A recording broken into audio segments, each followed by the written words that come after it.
Hi everyone, I'm Leo Lozinski, and in today's myth we're going to be talking about the sun and that it's going to kill you. Now it's very strange because the sun is a life-giving force to everything on this planet except humans. Apparently the sun is going to kill us human beings. Now if you're religiously inclined, you'll know the story, or the saying, let there be light. Apparently that first part of creation was going to kill all human beings at some point. Now, this is obviously ridiculous, and I'm being sarcastic here, but the sun is actually one of the most important life-giving and health-giving things on this planet.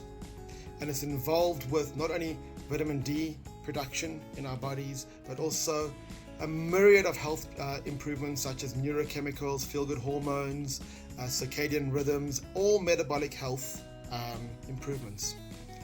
So in the 1950s or so, this is where the fear of the sun started coming in.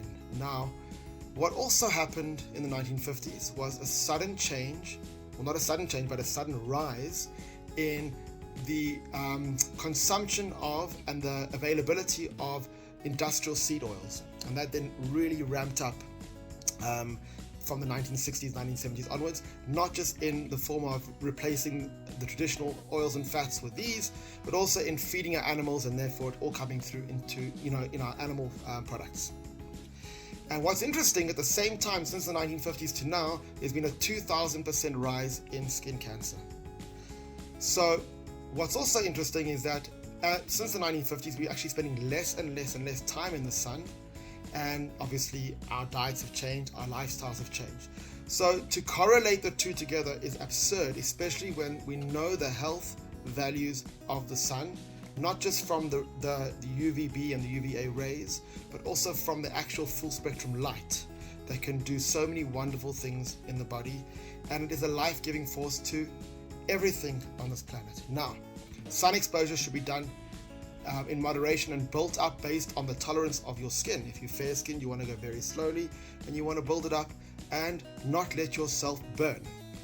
What is very interesting is that sunburn seems to increase based on how poor one's diet is. If you're eating a lot of seed oils and processed food, people seem to burn easier if they eat more high antioxidant, high fat diets, lots of fat-soluble vitamins. They seem to burn less. They seem to be a lot more UV ray protective.